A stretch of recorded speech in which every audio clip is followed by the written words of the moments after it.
વિદ્યાર્થી મિત્રો, chapter number 4 પ્રાણી સૃષ્ટિ, જેમાં આપણે ગઈ વખતે પ્રાણી સૃષ્ટિ માટે ધ્યાનમાં રાખવાના લક્ષણોની વાત કરી હતી કે કયા કયા લક્ષણોના આધારે તેમને વર્ગીકૃત કરી શકાય અથવા એમને આપણે જુદા જુદા સમુદાયમાં મૂકી શકીએ. તો હવે આપણે જુદા જુદા સમુદાયની ચર્ચા કરીશું. તો પહેલો સમુદાય જે છે એ આપણે સછિદ્ર સમુદાયની વાત કરીશું. તો સછિદ્ર સમુદાયની વાત કરી આપણે, સમુદાય સછિદ્ર, બરાબર. સારું, તો એની અંદર પહેલાં તમારે લેવાનું છે એનું ઉદાહરણ. તો ઉદાહરણમાં પહેલું એક સામાન્ય ઉદાહરણ લઈશું, વાદળ. હવે જો મીઠા પાણીની વાદળી હોય તો એનું નામ અલગ છે, ખારા પાણીની વાદળી હોય તો એનું નામ અલગ છે. એટલે કે દરિયામાં જોવા મળતી જે વાદળી છે એને આપણે સાયકોન તરીકે ઓળખીએ, અને મીઠા જળની વાદળી છે એને સ્પોન્જીલા તરીકે ઓળખવામાં આવે. સાયકોન નામ છે એના, અને સ્પોન્જીલા. સાયકોન જે છે એ કઈ વાદળી થશે? દરિયાઈ, એટલે કે દરિયામાં જોવા મળે, ખારા પાણીમાં. અને સ્પોન્જીલા ક્યાં જોવા મળશે? તો મીઠા પાણીમાં જોવા મળે. તો હવે આના પરથી તમને એનું રહેઠાણ ખ્યાલ આવી ગયું હશે કે રહેઠાણ ક્યાં હોઈ શકે? તો પાણીમાં હોય. હવે પહેલો આપણો જે મુદ્દો હતો કે આયોજન કયા પ્રકારનું છે, એનું જે કોષીય આયોજન છે, એટલે કે એનું આપણે દૈહિક આયોજન કહીશું કે એનું આયોજન કયા પ્રકારનું છે? કોષીય છે, કોષસ્તરીય આયોજન છે, પેશી સ્તરીય છે, અંગ કે અંગતંત્ર. તો સછિદ્ર સમુદાયનું આયોજન કયા પ્રકારનું થશે? કોષ સ્તરીય પ્રકારનું આયોજન થશે.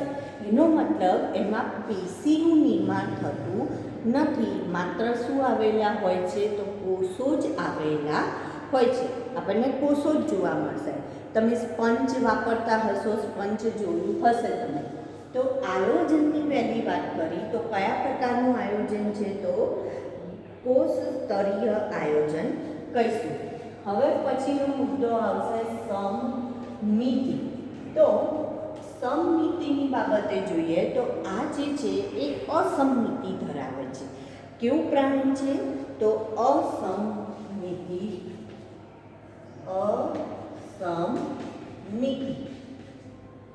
ધરાવે છે.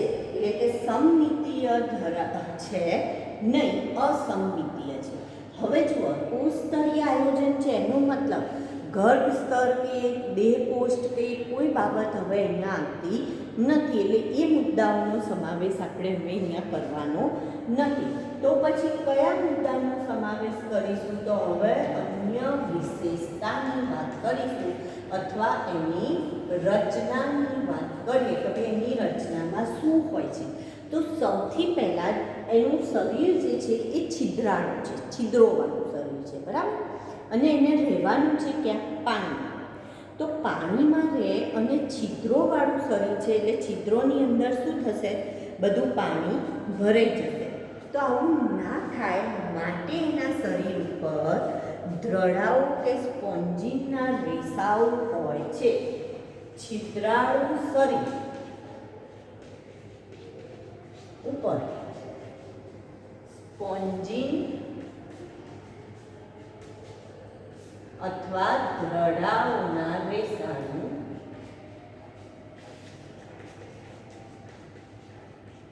આવરણ, બરાબર. એનું જે આવરણ છે સ્પોન્જીન, અથવા એના પર શું છે? રેસાઓનું બનેલું અંતઃકંકાલ એનું હોય છે. રેસાઓનું આપણે અંતઃકંકાલ કહીશું. ચલો, અંતઃકંકાલ.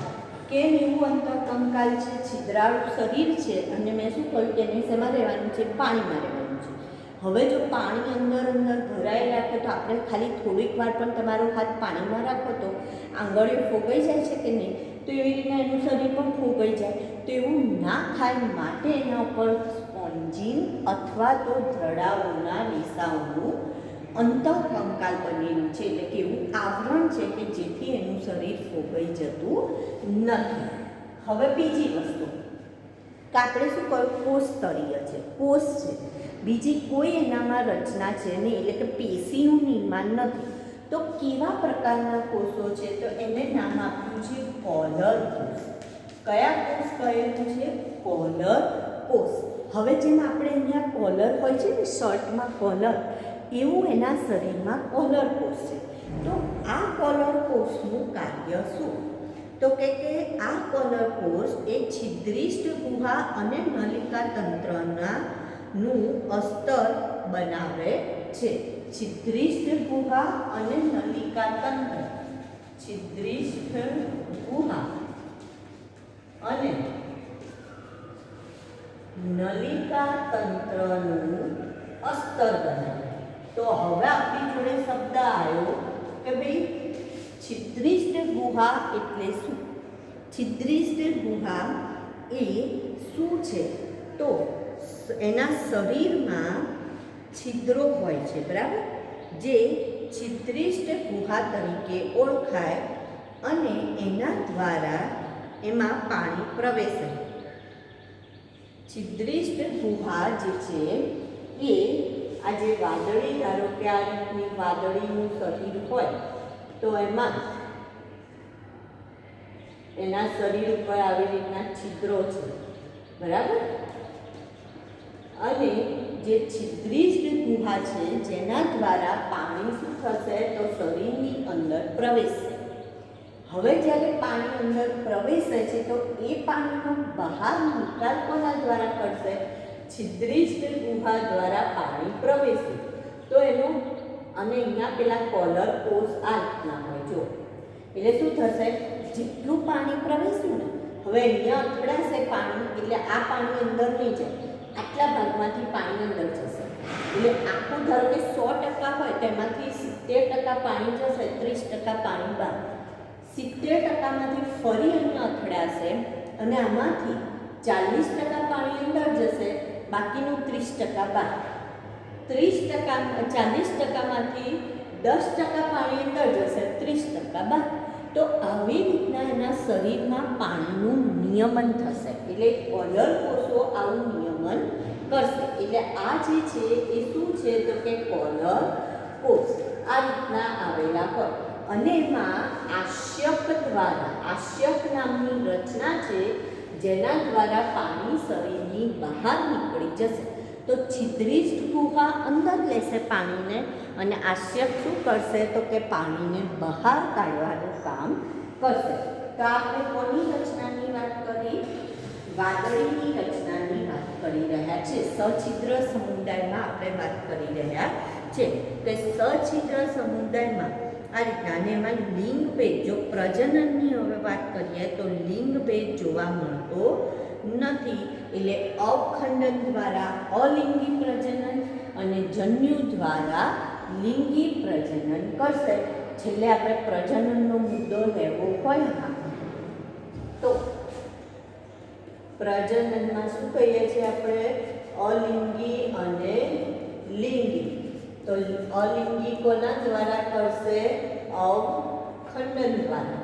શેના દ્વારા? અવખંડન દ્વારા. અને લિંગી કોના દ્વારા કરશે? તો કે જન્યુ દ્વારા લિંગી પ્રજનન કરે છે. તો આપણે વાદળી સછિદ્ર સમુદાયની વાત કરી. વાદળીમાં સાયકોન અને સ્પોન્જિલા, દરિયાઈ વાદળી સાયકોન, મીઠા પાણીની વાદળી સ્પોન્જિલા. દૈહિક આયોજન કોષસ્તરીય છે, એટલે કોષ જ હોય, પેશીનું નિર્માણ થતું નથી. સમમિતિમાં અસમમિતિ રચનામાં જોઈએ તો પહેલાં તો છિદ્રાળું શરીર છે, માટે એને શું કહેવાય? સછિદ્ર. છિદ્રો છે ને એટલે સછિદ્ર. અને એના ઉપર સ્પોન્જીન અથવા દ્રડાવના રેસાનું અંતઃકંકાલ છે. કોલર કોષ ધરાવે છે જે છિદ્રિષ્ટ ગુહા અને નલિકા તંત્રનું અસ્તર છે અને પાણીનું નિયમન કરવાનું કામ કરશે. છિદ્રિષ્ટ ગુહા પાણીને અંદર લેશે, પ્રવેશ કરાવશે. આશ્યક એ પાણીનો નિકાલ કરવાનું કામ કરશે. પ્રજનનમાં અલિંગી પ્રજનન અવખંડન દ્વારા અને લિંગી પ્રજનન જન્યુ દ્વારા કરે છે. અલિંગી પ્રજનન શેના દ્વારા કરે છે? અલિંગી અવખંડન દ્વારા, અને લિંગી પ્રજનન એ શેના દ્વારા કરશે? તો લિંગી પ્રજનન એ જન્યુના નિર્માણ દ્વારા લિંગી પ્રજનન કરે છે. તો આપણો પહેલો સમુદાય થયો સછિદ્ર સમુદાય. હવે આપણે બીજા સમુદાયની વાત કરીએ, કોષ્ઠાંતરી સમુદાય. હવે આપણો બીજો કયો સમુદાય આવશે? કોષ્ઠાંતરી. કયો સમુદાય? કોષ્ઠાંતરી સમુદાય. તો કોષ્ઠાંતરી સમુદાયની જ્યારે વાત કરીશું આપણે,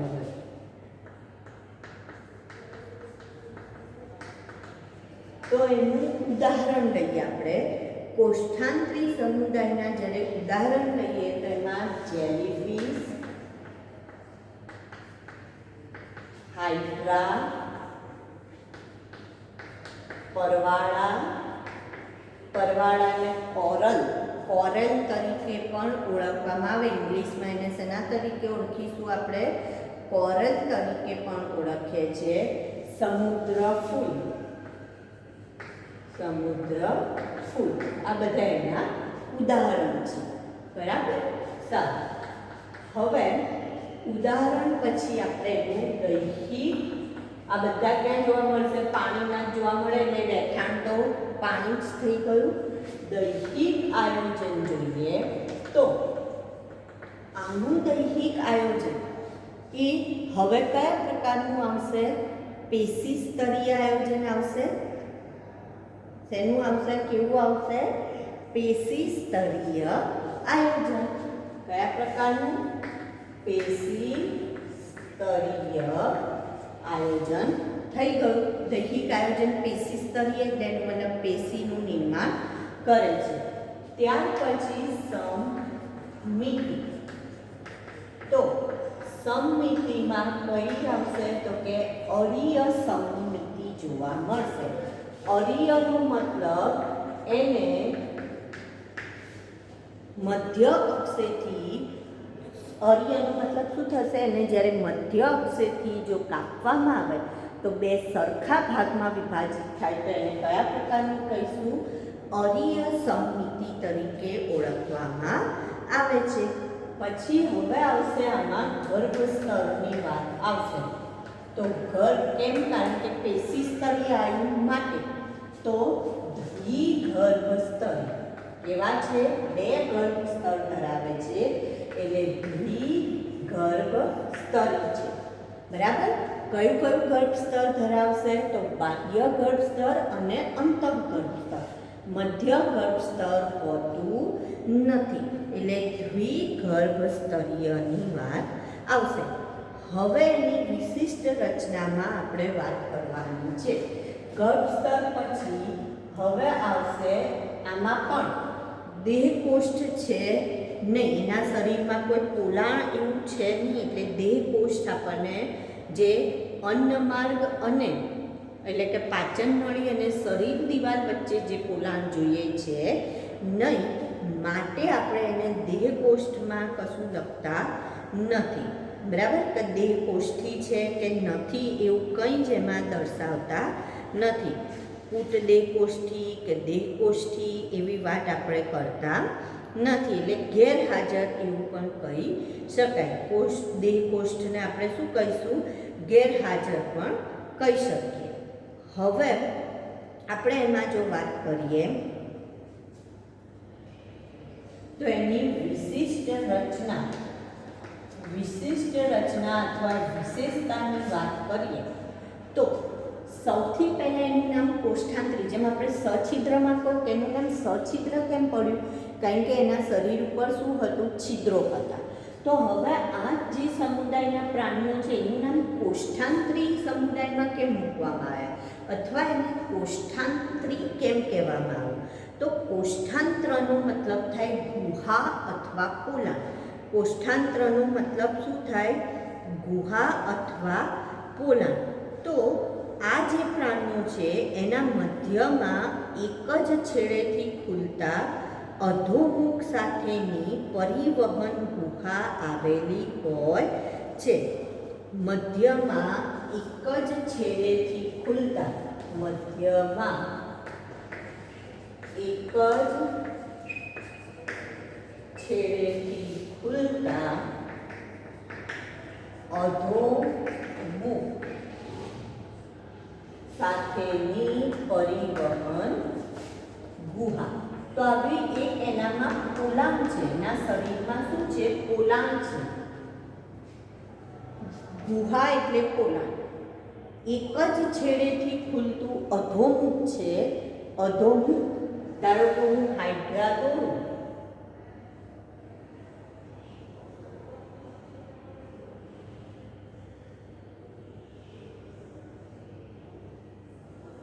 આ રીતનું હાઇડ્રાની જો હું રચના દોરું,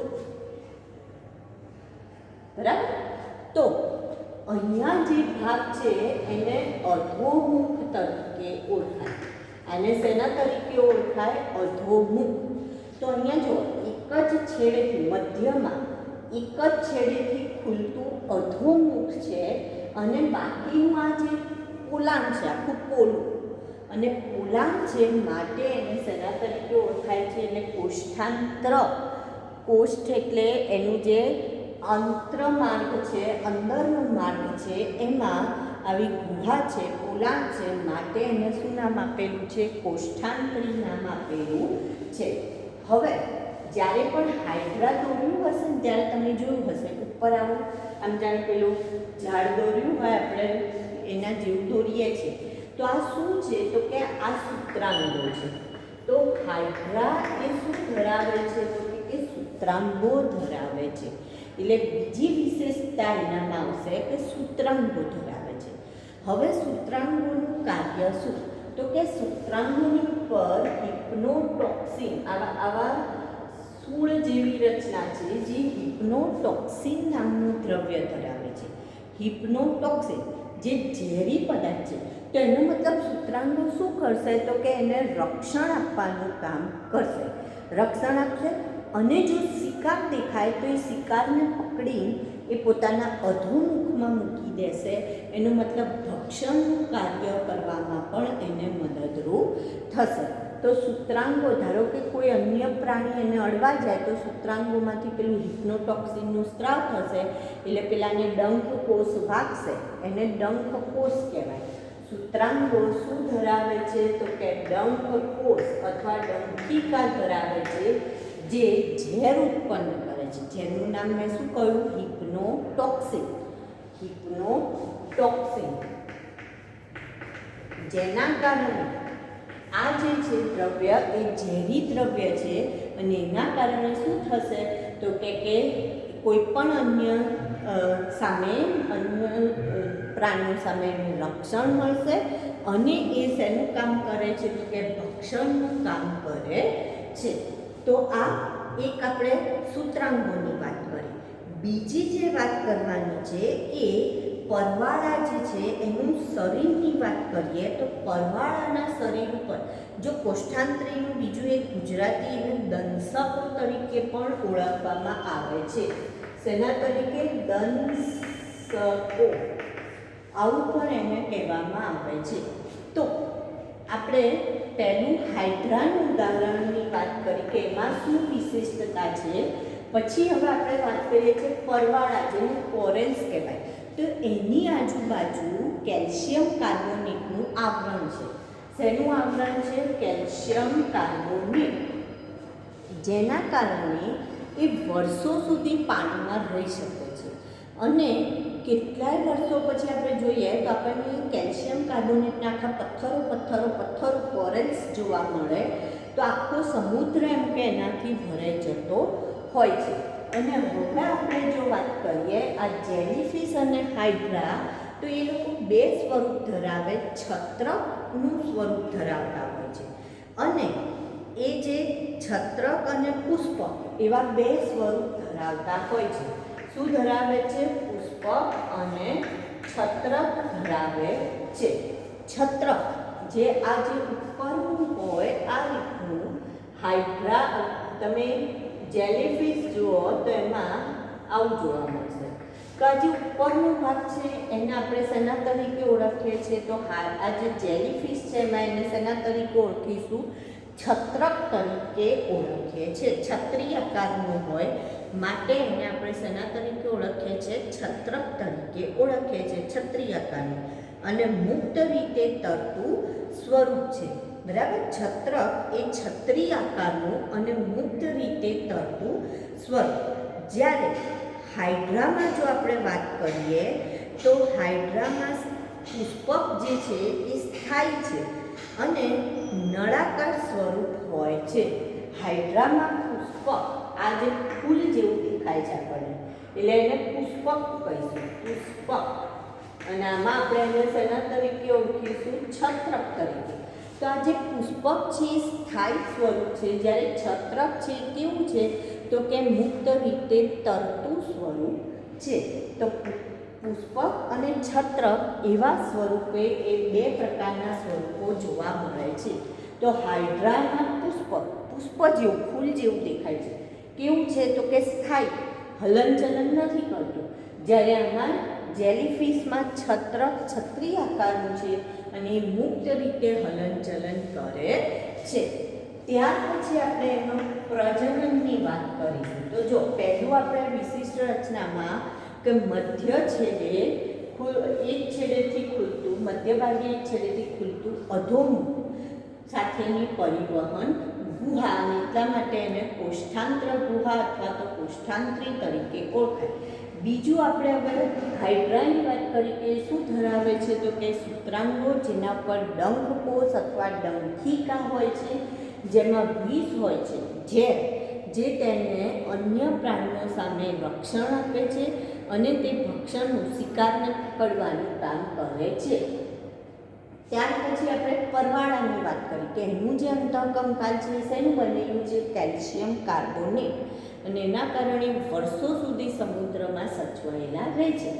પછી આપણે વાત કરીએ છીએ કે જે કોષ્ઠાંત્રી સમુદાયના પ્રાણીઓ છે બે સ્વરૂપ ધરાવે, પુષ્પક અને છત્રક. પુષ્પક કેવું છે? સ્થાયી, જ્યારે છત્રક અને નળાકાર આકારનું હોય. છત્રક કેવું છે? છત્રી આકારનું હોય અને મુક્ત રીતે ફરતું અથવા હલનચલન કરે છે, અસ્થાયી છે. પુષ્પકમાં ઉદાહરણ લઈએ હાઇડ્રા અને છત્રકમાં ઉદાહરણ લઈએ આપણે જેલીફિશ.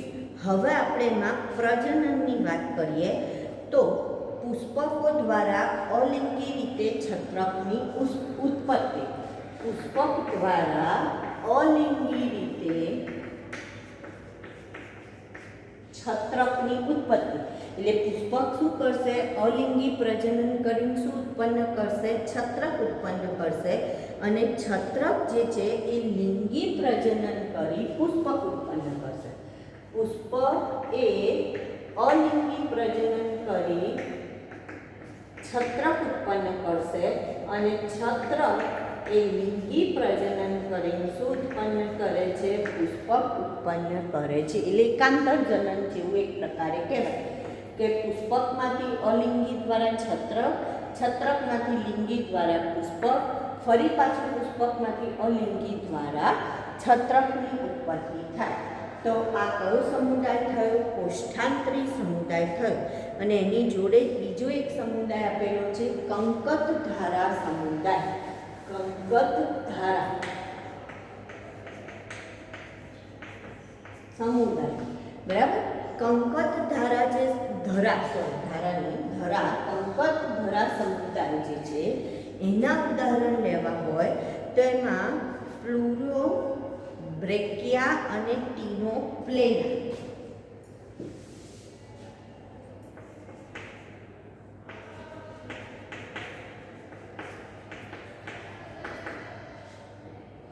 પ્લુરોબ્રેકિયા અને ટીનોપ્લેના એના ઉદાહરણ છે. દૈહિક આયોજન પેશીય પ્રમાણ સ્તરીય છે. પછી એના જો સમમિતિ જોઈએ તો અરીય સમમિતિ છે. એનાથી આગળ તો ગર્ભ સ્તરમાં દ્વિગર્ભ સ્તરી છે. આમાં એક જ વિશિષ્ટ એમાં છે કે સજીવો જૈવિક પ્રદીપ્તતાનો ગુણધર્મ ધરાવે છે. જૈવિક પ્રદીપ્તતા એટલે શું? તો પોતાની જાતે પોતાનામાંથી પ્રકાશ ઉત્પન્ન કરવો. પોતાનામાંથી શું આજ્ઞા કહીએ ને આપણે ગુજરાતીમાં, જૈવિક પ્રદીપ્તતા એટલે પ્રકાશ જે છે, પ્રકાશિતતાનો ગુણધર્મ, પોતાનામાંથી પ્રકાશ ઉત્પન્ન કરવાનો ગુણધર્મ ધરાવે છે, જેને જૈવિક પ્રદીપ્તતા તરીકે ઓળખવામાં આવે. હવે પછીના જે સમુદાય છે, જેમ કે અને પ્રજનનમાં જોઈએ તો લિંગી પ્રજનન, કારણ કે બીજો લિંગભેદ એમાં જોવા મળતો નથી.